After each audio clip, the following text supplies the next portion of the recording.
We finally hit our 20th episode, Fresh Food Therapy. This time we're gonna go a little rustic.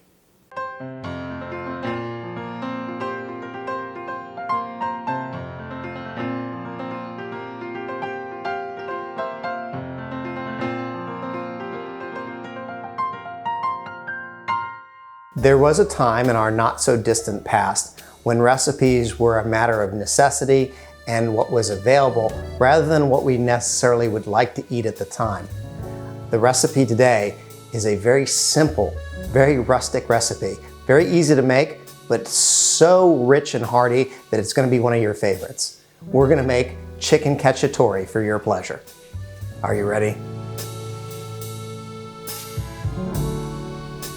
So one of the other reasons why I'm dressed like this, not only are we celebrating our 20th episode, but I had somebody actually challenge me and say, you know, you make a mess while you're cooking. Maybe you should try being a little neater. In fact, why don't you dress up really nice for one episode and see if you can stay clean? So I picked this episode to be the one to do that challenge, only because it's so simple, so easy, and I might even get out of this clean. So what you're gonna need is you're gonna need chicken. We have chicken quarters, which is a thigh and a drumstick put together. What we're gonna do is we're going to cook them whole, so we don't have to cut them into pieces, because when you're eating this together, you're gonna probably end up sharing tableside and breaking it into pieces. So you can cook the chicken whole. But what we're gonna do is we're gonna prep the veggies first, and then we're gonna prep with the prepared ingredients. We have, for your pleasure, a red pepper, a green pepper, an onion, crimini mushrooms, which are a more fibrous mushroom than a button. It'll hold up to cooking much better. And we've got a little bit of fresh garlic. Okay, so first, we're gonna prep the onion and the peppers. So, as always, we're going to just trim the top, trim the bottom, and then peel off the things, the layers that we're not going to use. Now for this recipe, we're going to wedge, but we're going to wedge very, very thin because we want them to kind of melt in to the recipe. So cut right into the center, and then what we're going to do is very carefully cut wedges.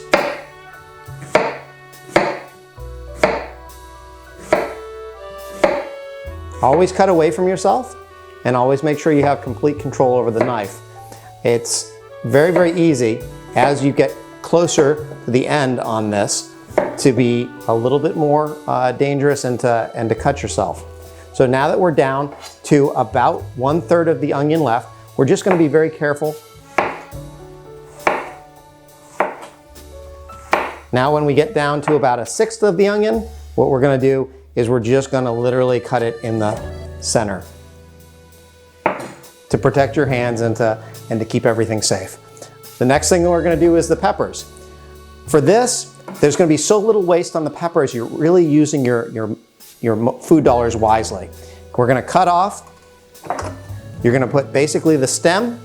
This can be used entirely, and all we're gonna do is cut it in half and trim out the pith and the seeds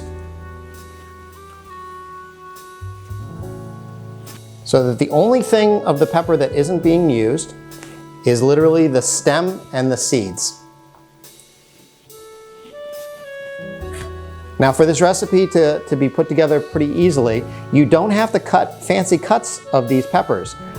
What you're gonna do is you're going to just make sure that the seeds are all out, and you're gonna cut it into strips. And what you want is bite-sized pieces of pepper. So once you have it cut into the strips, all you have to do, turn it on its edge,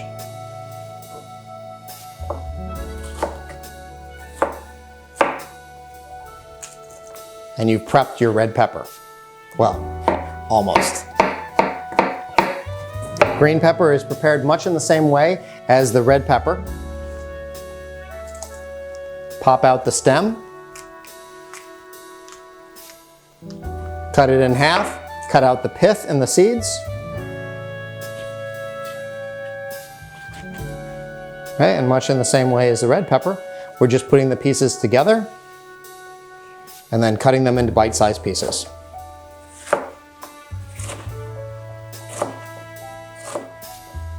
Now with the peppers and the onions, we're gonna get them sauteing just lightly. We're gonna slightly brown them or blacken them as in the case of the peppers.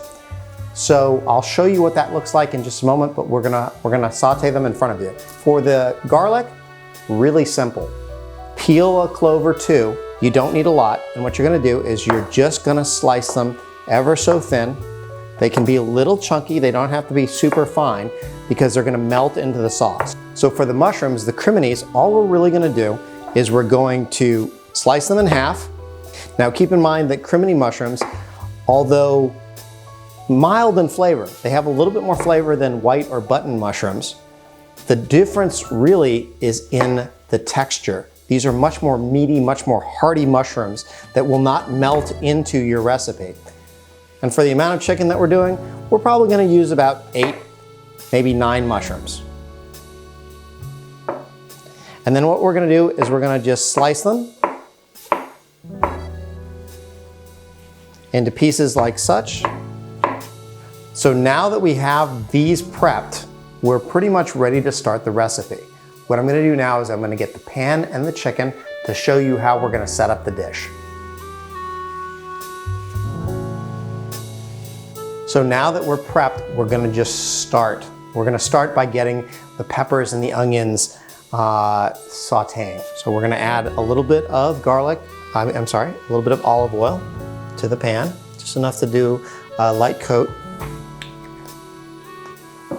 And then as soon as we start putting these in, it's gonna sizzle. So what we're gonna do is we're gonna take it off of the heat and we're going to bring it to where we're gonna have the peppers and the onions. And then in just a few seconds, we'll get that beautiful sizzle going. Make sure that you coat the peppers and the onions with the oil so that they're evenly coated. Now, what we're gonna do while we're waiting for that to start cooking is we're gonna open up the chicken and we're gonna see how many we can fit in the pan. My guess is that we'll be able to do 3 or 4 pieces total. It looks like we've gotten 4 pieces into the pan with enough space for the sauce and the vegetables. So we're doing really, really well. We're gonna wait just a moment and then we're going to build the sauce to put over the chicken and then we'll coat it and we'll get it ready for baking.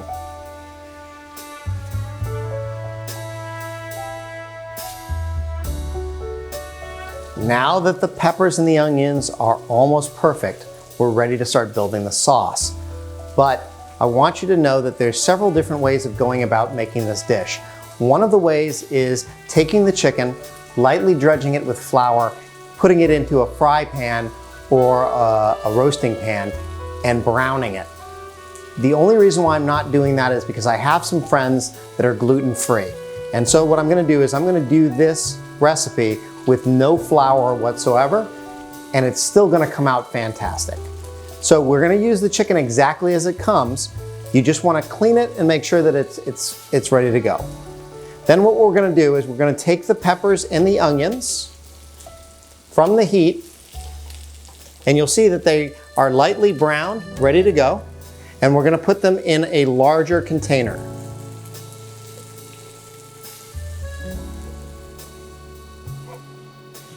So we're ready to go, but what we're gonna do is while we are making the sauce, we're gonna actually take the mushrooms and the garlic and we're gonna lightly saute them for the few minutes before because we want them to maintain their own flavors. Now, if you just did the peppers and the onions in the dish, you may not need to add any oil to the dish because it may be already seasoned, which would be perfect. If you'd like to, however, just to be on the safe side, go ahead and add a little bit of oil. Just a touch though, because mushrooms and garlic will absorb all of the oil that you use to make it. Okay, so what we're gonna do now is we're going to take the peppers and the onions and we're gonna add to them some of the brined olives and other ingredients. They're already preserved. We don't have to worry about them being cooked or not. What we're gonna do is we're gonna add in a nice amount of Kalamata olives, and it's all right to let a little bit of the juice get in.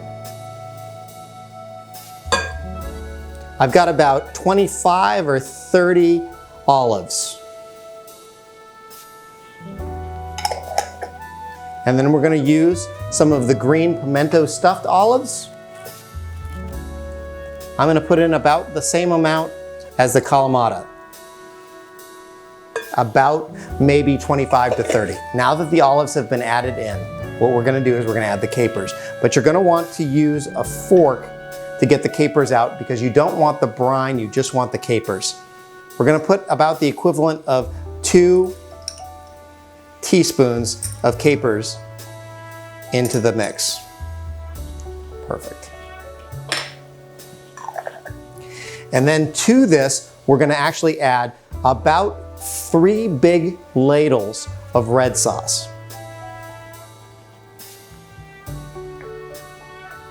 This is our plain Marzano tomato sauce that you learned from the episode My Heart is Red. It has so many different uses. This is just one of them. Now that we have it added in, we're gonna just mix it so that they're evenly mixed.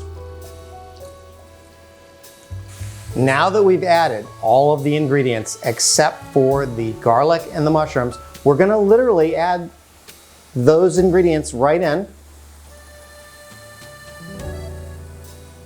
Now at this point, it's completely optional. There's a lot of people that are afraid of cooking with wine or they don't necessarily want to have any alcohol. This is ready to go and it has no alcohol. But if you'd like to, you can go ahead and add about a cup of wine to this to give it a little bit more depth, a little bit more complexity, and to have it pair a little bit better with the wine that you're drinking. What I'm going to suggest with a dish that's hearty like this and designed for a rustic experience, go ahead and pick a wine with a little bit of teeth. Maybe a nice Syrah, maybe a Brunello di Montalcino, or maybe a Cab and Sangiovese blend. We're gonna coat the chicken and we're gonna get it into the oven right away. So for the first time around, the first round of baking, what we're gonna do is we're just gonna coat the chicken over the top. You don't really have to worry about the bottom, but you are gonna use as much of the sauce as what will fit in the pan. As it cooks, it will naturally start to sink into the dish a little bit more, and the chicken fat will melt, and then it will go down a little bit. At that point in time, what we're going to do is we're going to turn the chicken and we're going to then have a little bit more of the sauce put over the top. So go ahead and reserve about maybe 2 cups of the mixture and we'll go from there. We're ready to put it into the oven. So right now we've just pulled that out of the oven. We're at about 20 to 25 minutes. And what we're gonna do is we're just gonna turn the chicken and freshen up the seasonings. So now that we've turned the chicken and we've gotten the seasonings on the bottom as well as on the top, we're going to now glaze over the top with the rest of the sauce, and then we're gonna put it back into the oven. It literally is about 25 minutes to 30 minutes away from being done. We just wanna make sure that it's not only cooked all the way through, but it's had a chance to dry out just a little bit because the sauce and the chicken fat will keep it very, very moist.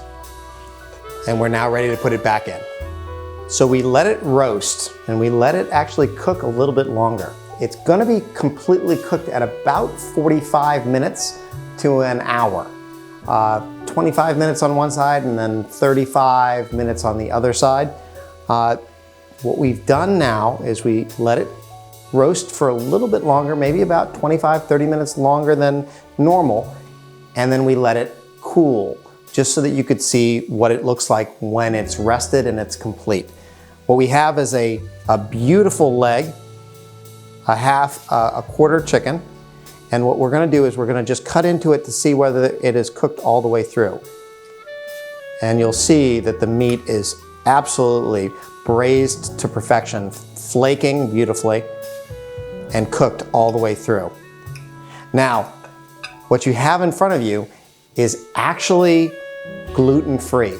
So if you have a gluten allergy or a gluten sensitivity, you're having a phenomenal rustic meal, completely able to be eaten without any fear. If you do not mind having a little bit of gluten, what I would suggest is boil off a little bit of pasta and put the chicken on top, and then use some of the sauce that's left to put over and toss with the pasta. It creates such a beautiful sauce that literally the dish sings. If you add a salad, you have a complete meal and you're ready to go. Now, in just a moment, we're gonna plate this up and make it pretty, and I'm going to show you what wines to share with this meal.